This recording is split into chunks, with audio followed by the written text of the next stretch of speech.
Ang Presidential Broadcast Service. Radyo Pilipinas. Radyo Publiko Ng bagong Pilipinas para sa bagong Pilipino.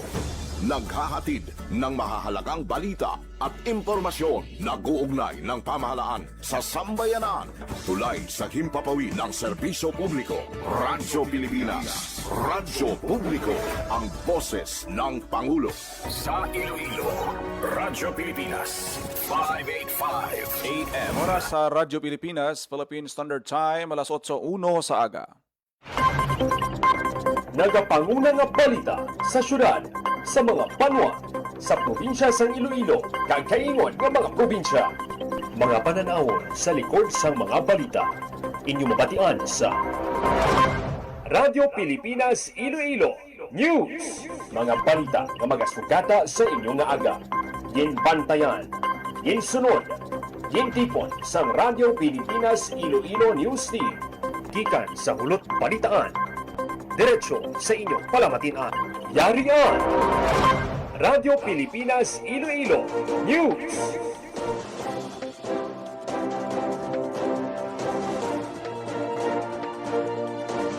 Ngayong aga Pilipinas, good morning Western Visayas. Welcome sa Radyo Pilipinas News. Karon nga adlaw sang Miyerkules. Agosto 5 na kita tuig 2026. Ako ang inyo tagbalita, Jinel Baclay. Karon sa aton mga headline.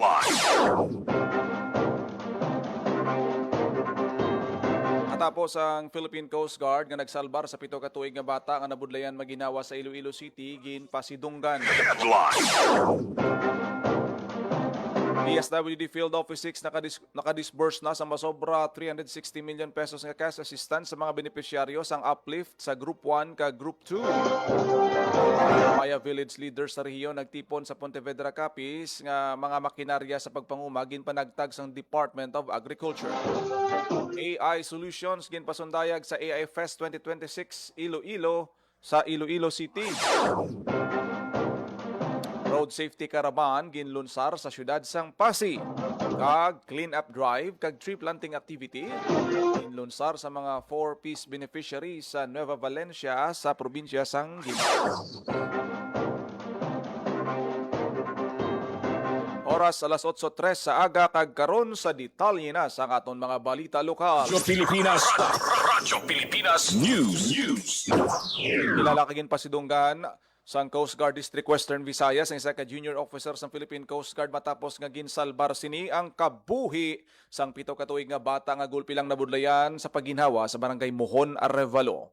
Suno sa Coast Guard District Western Visayas, nagpangayo dayon sang bulig ang pamilya sang bata kay Rona Maritesa Olivares.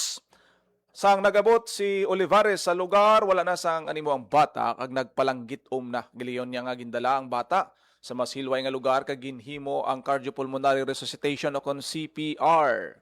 Pagaligad sang pila ka kritikal nga minuto, nagbalik ang paghinawa sang bata kag giliyon ini nga gindala sa ospital sa diin yara na ini sa maayo nga kondisyon.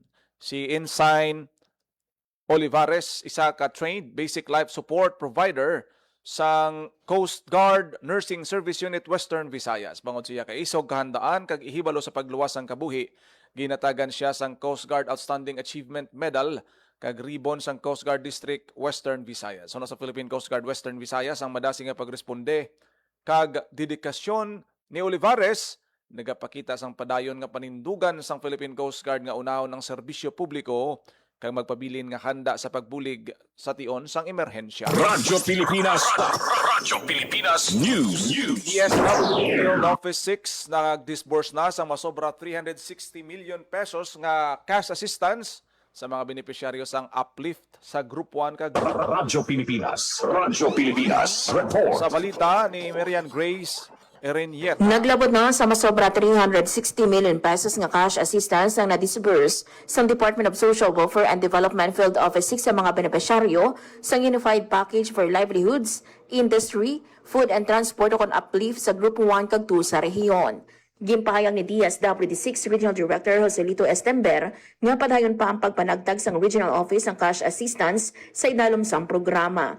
Sa masobra 360 million pesos nga na-disburse, naka-disburse ang regional office sa masobra 137,000 nga benepisyado sa Pantawid Pamilyang Pilipino Program kon 4-piece, kag masobra sa 8,700 nga benepisyaryo naman sang walang gutom program nga pareho nalakip sa Group 1. Sa Group 2 naman, nakadisburse na ang regional office sa masobra 34,000 nga benepisyaryo. Sa idalam sang uplift program, nalakip sa Group 1 ang mga benepisyaryo sang 4-piece kag walang gutom kung sa diin makabaton sila sang one-time 2,000 pesos. Sulod naman sa Group 2 ang mga maimol kag near poor nga nalakip sa Community-Based Monitoring System kon CBMS kung sa diin makabaton sila sang 2,000 pesos humalin Hulyo to Disyembre sini nga tuig. Kabahin man sa programa ang mga mamumugon nga yara sa 20,000 pesos kag manubo ang SSS monthly salary credit kag nalakip man sa 2024 CBMS kung sa diin makabaton man sila sang cash assistance humalin Hulyo tubtub Disyembre. Gani ang napangabahin namon sa amon nga mga benepisyaryo nga magparehistro na sa eGovPH kag maghimo sang bank account o kon e-wallet antes magkadto sa payout site agud madasig ang proseso. Pagdayon na ang pagpaningwa sa DSWD sa pagkasiguro nga ang uplift assistance makalambot sa tanan ng mga kwalipikado nga pamilya paagi sa pinakamadasig kag pinakaepektibo nga pamaagi. Nabatian ang kabaisang pahayag ni R.D. Estember. Para sa Bagong Pilipinas, Maran Grace Aranyata, Radyo Pilipinas, Radyo Publiko. Radyo Pilipinas. Radyo Pilipinas News. AI Solutions ginpasundayag sa nagapadayon nga AI Fest 2026 sa Iloilo City. Radyo Pilipinas. Radyo Pilipinas. Balita ni Hope Turichante. Hindi lang photo generation o kung pagsabat sa mga pamangkot ang sarang mahimo sang artificial intelligence o kung AI. Ini ang ginpakita sa AI Fest 2026 sa Iloilo City kung sa diin gin-display ang lain-lain nga mga AI-powered technologies nga sarang magamit sa disaster management, edukasyon, turismo, agrikultura, negosyo, kag iban pa nga sektor. Katuyuan sa Department of Science and Technology Western Visayas nga palaparon pa ang ihibalo sang publiko sa responsable nga paggamit sang artificial intelligence kag ihanda ang pungsod sa madasig nga pag-uswag sang teknolohiya. Halin sa 4 ka sub-events ang nagligad nga tuig, naglabot sa siyam ang mga aktibidad sa AI Fest 2026. May mga kompetisyon, komperensya kag exhibit nga gintampungan sa mga estudyante, researchers, innovators, tech experts kag government officials halin sa lain-lain nga rehiyon sa pungsod. Magalawig tubtob August 5 ang AI Fest sa Iloilo Convention Center nga may tema Building an AI-Ready Future Together. Para sa Bagong Pilipinas, Hope Trichante, Radyo Pilipinas, Radyo Publiko. Radyo Pilipinas. Radyo Pilipinas News. Department of Agriculture Western Visayas ginpangunahan ang pagpanagtag sang pila ka mga makinarya sa pagpanguma sa mga Amaya village leaders sa rehiyon sa Banwa sang Pontevedra Capital. Radyo Pilipinas. Radyo Sa balita ni JP Airbus. Nagtipon sa Pontevedra Capiz ang mga village leaders ng AMIA program sa Western Visayas agud pabaskugon ang ila pagpanguma pinaagi sa benchmarking dialogue kag project turnover. Ang mga tagpasakop nagbayluhanay sa ilang mga best practices kag estratehiya agud mapabaskog ang ila partnership nga magabulig sa mga komunidad nga maka-adapt sa climate change. Kadungan sini ang Department of Agriculture nagpanagtag sa mga critical machinery sa mga AMIA village farmers kaangay sang 2.6 million nga hauling truck para sa mga taga binuhusan, 1.8 million pesos nga delivery van para sa Numancia kag 235,000 pesos nga cultivator para sa Kalaan. May ginhatag man nga water conservation kag crop protection support partikular sang rainwater harvesting unit sa mga taga-Banga kag Batan samtang nagbaton man sang mesh nets ang Binuhusan kag Numancia. Gininagurahan man ang 2-story AMIA Training Center sa Binuhusan nga ginpunduhan sang 1.7 million pesos sa AMIA program kag 1.5 million pesos ang Pontevedra Municipal Government. Ginpabutyag ni Department of Agriculture Climate Resilient Agriculture Office Director Agnes Catherine Miranda nga mas dako ang epekto sa mga nasyonal nga programa kung suportahan sa mga lokal nga panguluhan, pribado nga sektor kag iban pa nga mga partner. Samtang ginpahayag ni DA Western Visayas Regional Technical Director Sarlina Cuello nga ang mabaskog nga suporta sa Capiz Provincial Government nakabulig sa pag-uswag sang rural development, lakip ang produksyon, kita sa mga manguma kag infrastruktura. Sa piyak nga bahin, gin-turnover ni Capiz Governor Fredinil Castro ang isa ka rice mill nga balor 200,000 pesos para sa mga manguma sang binuhusan. Ang proyekto nagtuman sa una nga pasalig sang gobernador nga mabuligan ang mga manguma sa pagproseso sang mas mataas nga balor sang pigmented rice. Para sa Bagong Pilipinas, JP Hervas, Radyo Pilipinas, Radyo Publiko. Radyo Pilipinas. Radyo Pilipinas News. Naglabot sa 31.4 million pesos nga balor sang mga sakayan, fishing gear, kag iban pang kagamitan nga ginagamit sa illegal nga pagpangisda na kumpiska sa Police Regional Office 6 sa ginpatigayon nga anti-illegal fishing operation sa nagligad nga bulan sang Hulyo sa kabugusan nga operasyon. Yara sa 378 ka mga individual ang nadakpan. Nanguna ang Iloilo Police Provincial Office sa kadamuon sa mga nadakpan nga naglabot sa 141. Mayara man sa pinakadako nga balor nga nakumpiska nga naglabot sa 18 million pesos. Suno kay PRO6 Director Brigadier General Randolph Tuanyo, ang resulta sang mga operasyon nagapakita sang masangkad nga pagpatuman sa mga layi kag paghatag proteksyon sa marine resources sang rehiyon. Ginpanawagan man ni Tuanyo sa publiko labi na sa mga mangisda, coastal barangays kag mga lokal nga panguluhan nga buligan ng kapulisan paagi sa pag-report sa mga illegal nga aktibidad sa kadagatan. Agod mas mabakod pa ang paghatag proteksyon sa marine resources sang Western Visayas. Radyo Pilipinas. Radyo Pilipinas News. Ginlunsar sang Office of the Civil Defense Region 6, Land Transportation Office kag Pasay City Government ang duha ka adlaw nga road safety caravan. Agud pasang karon pa ang hibalo sang publiko sa road safety kabahin sa aktibidad ang pagpatigayon sang lecture na tuhoy sa road safety, paglikaw sa disgrasya sa dalan kag libre nga theoretical driving course nga ginpatigayon naman sang LTO. Suno kay Engineer Lira Ladiguhon, hepe sang City Disaster Risk Reduction Management Office sang Pasay City, kinahanglan gid nga pabakuron ang mga inisyatibo sa road safety bangod naka-record ang syudad sang 245 ka mga vehicular accidents sa nagligad nga tuig. Gintagaan pagtamod ni OCD6 Regional Director Raul Fernandez ang importansya sang road safety agud mahilway ang mga komunidad sa aksidente. Suno kay Fernandez, ginalauman nga makabulig ang karavan nga magsangkad pa ang ihibalo sa mga partisipante para makalikaw sa mga aksidente sa dalanon kag maduso ang kultura sang responsable nga paggamit sang karsada. Nagpahayag man sang suporta si LTO Pasay City District Office Head Majuvi Hibyunada kagin pa siguro ang padayon nga pagbinuligay sang ahensya, partner agencies kag lokal nga panguluhan sa pagduso sang road safety. Radyo Pilipinas. Radyo Pilipinas News.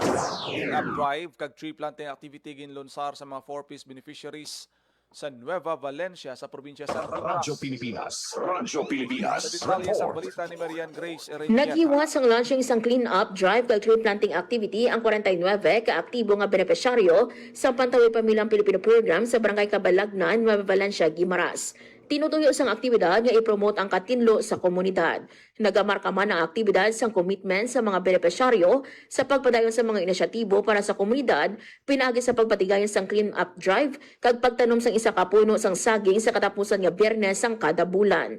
Magluwas sa 4-piece beneficiaries, nag-upol man sa aktibidad ang mga barangay officials ng Barangay Cabalagnan, Guimaras, Brethren, MPC, kag assigned 4-piece municipal link. Para sa Bagong Pilipinas, Marian Grace Aranyata, Radyo Pilipinas, Radyo Publiko. Radyo Pilipinas. Radyo Pilipinas News. Coco Bazaar Trade Fair 2026 hiwaton sa probinsya sang Cavite. Radyo Pilipinas. Radyo Pilipinas. Balita ni JP Herba. Hiwaton sa Agosto 10 tugtog 16 sa Rojas City, Capiz ang Coco Bazaar Trade Fair 2026. Ang aktibidad nga ipahamtang sa Robinson's Place, Rojas, magapasundayag sa mapagbag-o kapag-on ka mga potensyal sang industriya sang lubi. Sa trade fair, mahimo makabakal ang publiko sa mga premium coconut-based products ka mga locally crafted goods sa mga MSMEs, coconut farmers kag mga processors.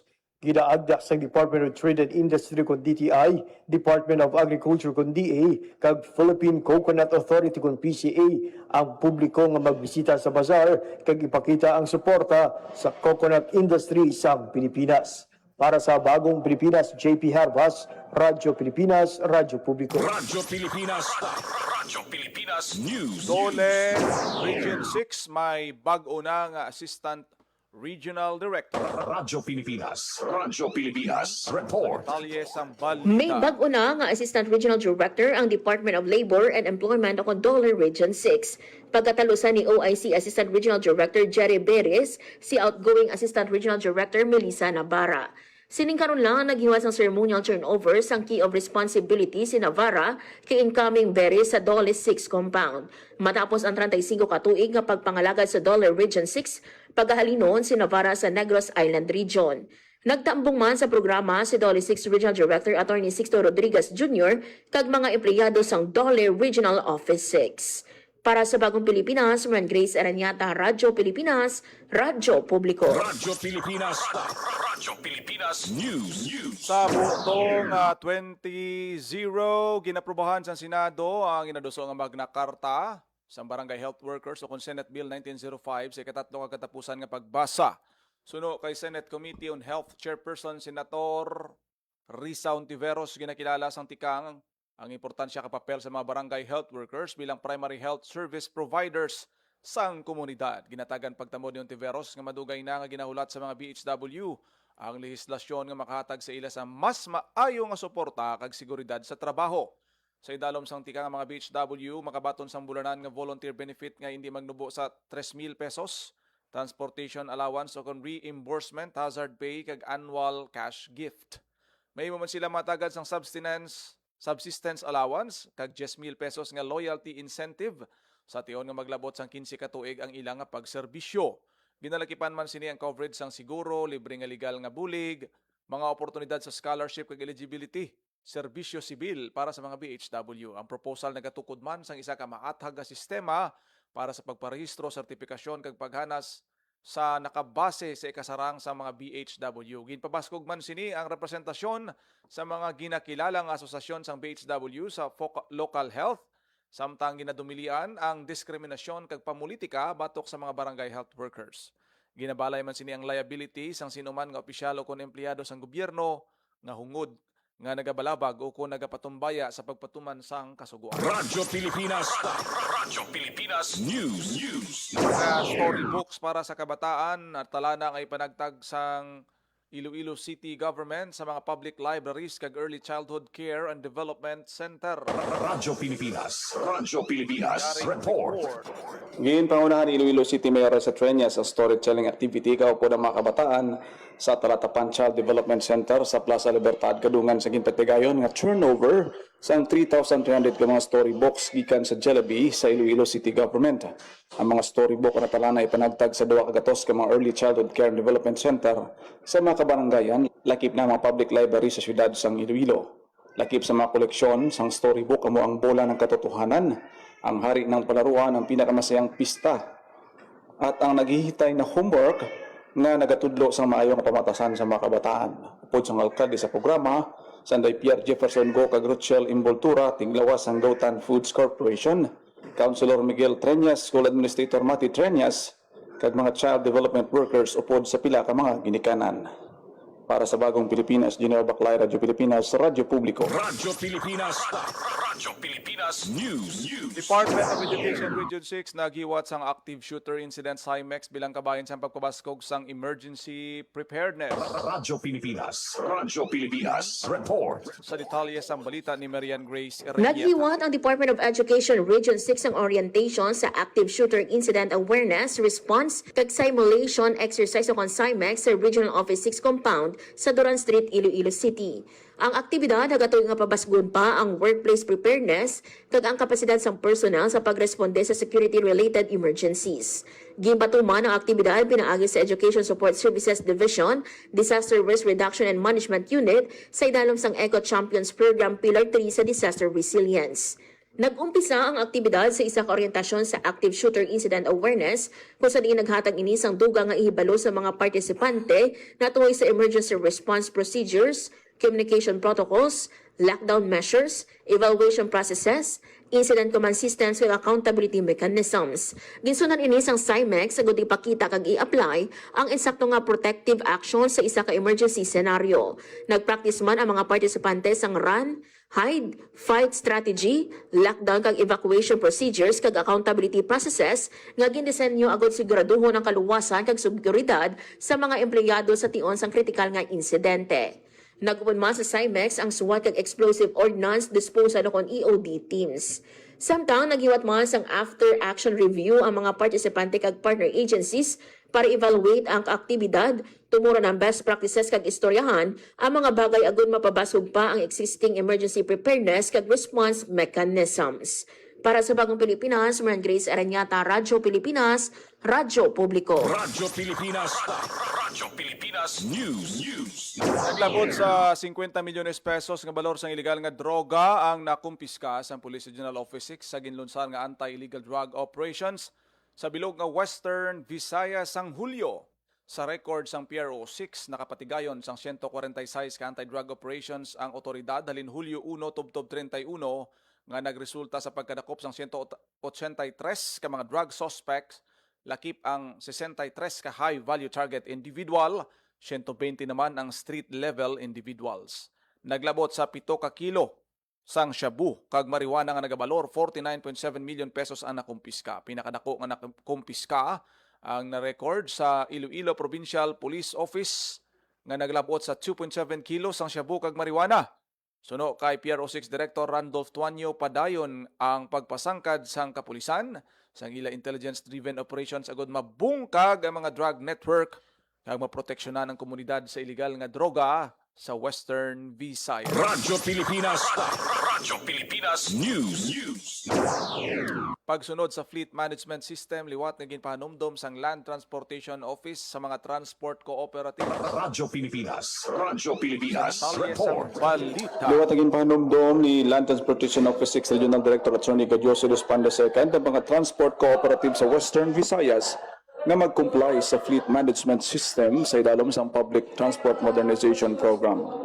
Kasunod sa pag-viral sa social media sang litrato sang overloaded nga traditional jeepney sa diin makabig peligroso para sa mga pasahero, ginpasalamatan ni Director Hiduspan ang pagpalabot sang report sa ila opisina sa diin iniila gilayon na ginaktuhan.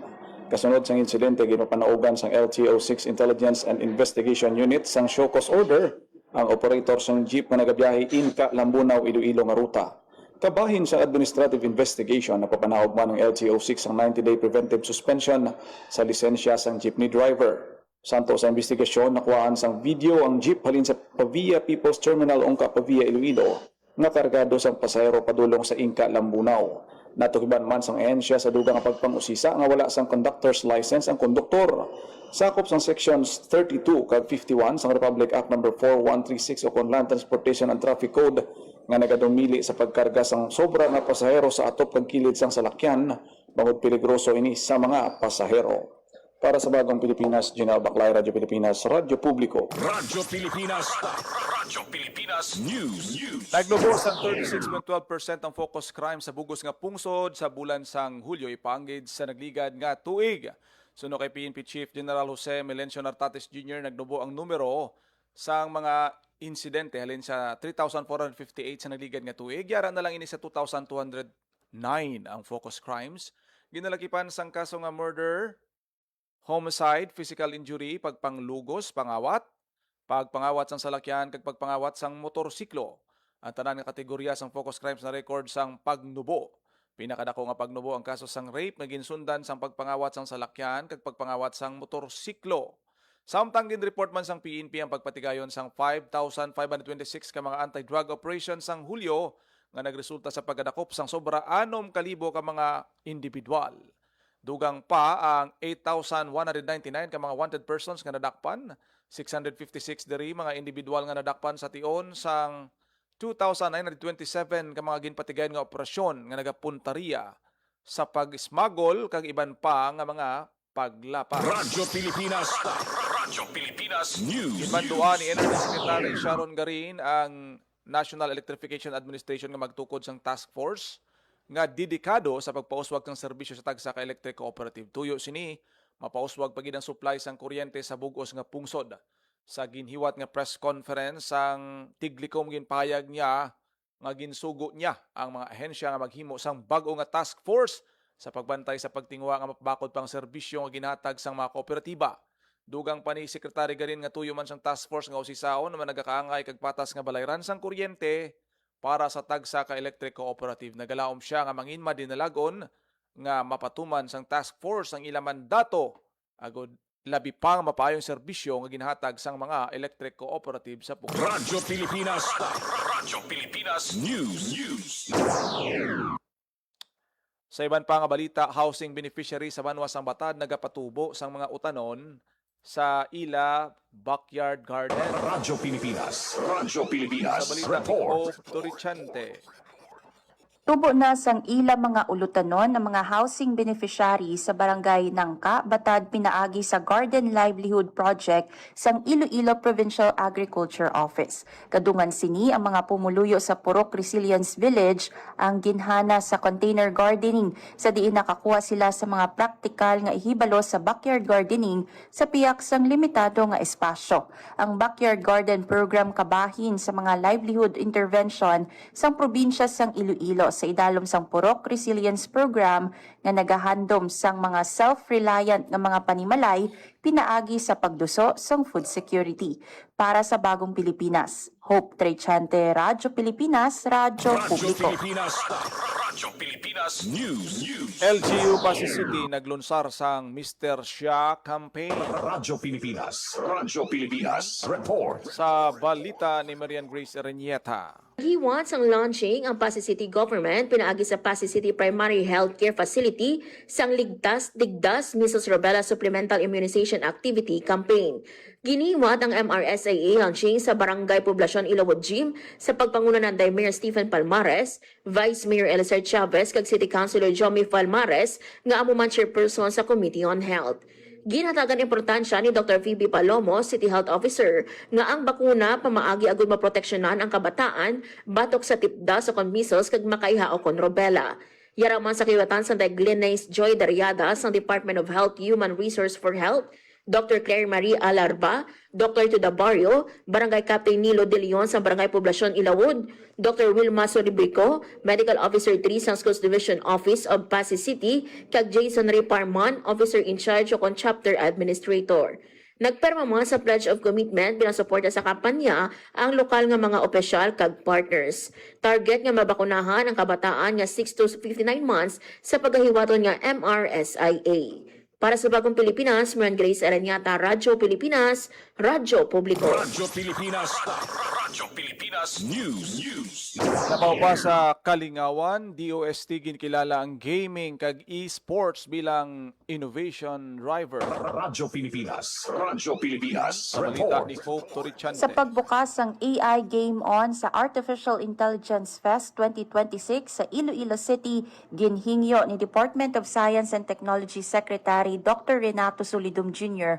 ang publiko nga bag-uhon na ang panulok sa e-sports nga ang paghampang sa cellphone kag computer o siklang sang oras. Sunod sa DOST Secretary, hindi na lang kalingawan ang gaming sa subong, kundi isa ka multi-billion-dollar industry nga nagahatag trabaho, nagaduso sang inobasyon kag nagabukas sang oportunidad sa negosyo.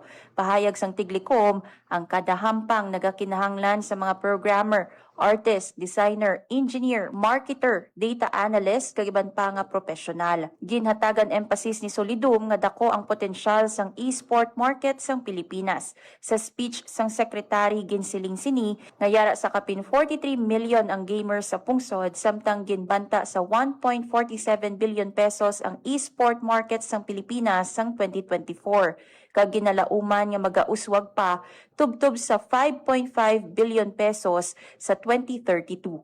Ang AI Game On, isa sa mga sub-events ng AI Fest 2026 nga ginhiwat karon sa Iloilo Convention Center. Katuyuan sang aktibidad nga makahuman sa mga hampang nga ginagamitan sang AI sa diin ang tema nakasentro sa pagpangapin sang kultura. Para sa Bagong Pilipinas, Hope Trechante, Radyo Pilipinas, Radyo Radyo Publiko. Pilipinas. Radyo Pilipinas News. Third Bacolod Film Festival ginlunsar na Bacolod non-filmmakers ginaagda sa pagpasa sang ilang mga pelikula. Radyo Pilipinas. Radyo Pilipinas. Report ni JP Herbas. Opisyal na nga gilunsar ang Third Bacolod Film Festival. Sunod kay Bacolod City Councilor M. Ang nga tagsulat sang ordinansa nga nagtukod sang film festival ang aktibidad nagaserbe nga platform sa mga filmmakers para mapasundayag ang ilang mga abilidad. Ang karon nga tuiga festival ang may tema nga pag-angot, celebrating heritage, shaping our future. Kag nag-highlight sa papel sa pelikula sa pagpasanyog sang kultura sang Bacolod, samtang ginaiganyo ang bag-o nga pamaagi sang pagsaysang sa istorya. Giningganyo naman ni Festival Director Tanya Lopez ang mga Bacolodnon filmmakers nga magsumite tubtub Agosto 21 sang original live-action films nga magapakita sang pananublion sang Bacolod. Ang mga entry kinahanglan maglakip sang 3 tubtub 5 ka panublion sang Bacolod, lakip na ang mga katawhan, komunidad, makasaysayan nga mga lugar, tradisyon, kapistahan, kultura sa pagkaon, kag iban pa nga mga bahandi sang syudad. Magapili naman ang mga organizers ang 8 na pulo ka finalists nga makabaton sang tig 100,000 pesos nga production grant agud masuportahan ang paghimo kag pagkumpleto sang ila pelikula. Ang mga napili nga filmmakers maagi man sa script consultation, workshop kag production mentoring nga iga-organisa sang festival. Ang mga mapili nga filmmakers mag-agi man sa script consultation, workshop kag production mentoring nga iga-organisa sang festival. Bukas ang kompetisyon para sa mga filmmaker nga ang direktor kaupo ang hindi magdubos sa katunga sang ila creative production kag technical team, mga rehistrado nga butante kag residente sa Bacolod City. Ang kadamaan sang filming location dapat yara sa sulod sa Bacolod City agud mapakita ang kultura, komunidad kag panublion sang syudad. Ginpaibalo naman ni Mayor Grega Sataya nga ang Bacolod Film Festival pagasundan sang simultaneous launching sa mga aktibidad sang Metro Manila Film Festival sagwa sang Metro Manila. Ang Bacolod City amo ang manginhost sang MMFF Parade kag Roadshow sa Disyembre 11, 2026. Para sa Bagong Pilipinas, JP Herbas, Radyo Pilipinas, Radyo Publiko. Radyo Pilipinas. Radyo Pilipinas Oras sa Radyo Pilipinas, Philippine Standard Time, alas 8:33 na sa aga. Radyo Pilipinas. Radyo Pilipinas. Kagin nyo nabatian ang detalye sa mga nagapanguna nga balita sa pagpangalagad sang Radyo Pilipinas News. Karon nga adlaw sa Miyerkules, Agosto 5, tuig 2026. Sa dugang pang mga balita kag impormasyon, please share, follow kag like lang sa aton Facebook page Radyo Pilipinas Iloilo. Salamat sa mga nag-upload sa aton siniya nga pagpangalagad subong nga aga. Agi sa aton nga Facebook Live kay Sir Sherwin Marcuia. Sa tanan naton nga mga nag-upload sa aton nga programa. Kita karon sa programa Iloilo Morning kada aga ako nagidlamang inyo alagad ang inyo tagbalita. Jinel Baclay, mayong aga Pilipinas. God bless Iloilo.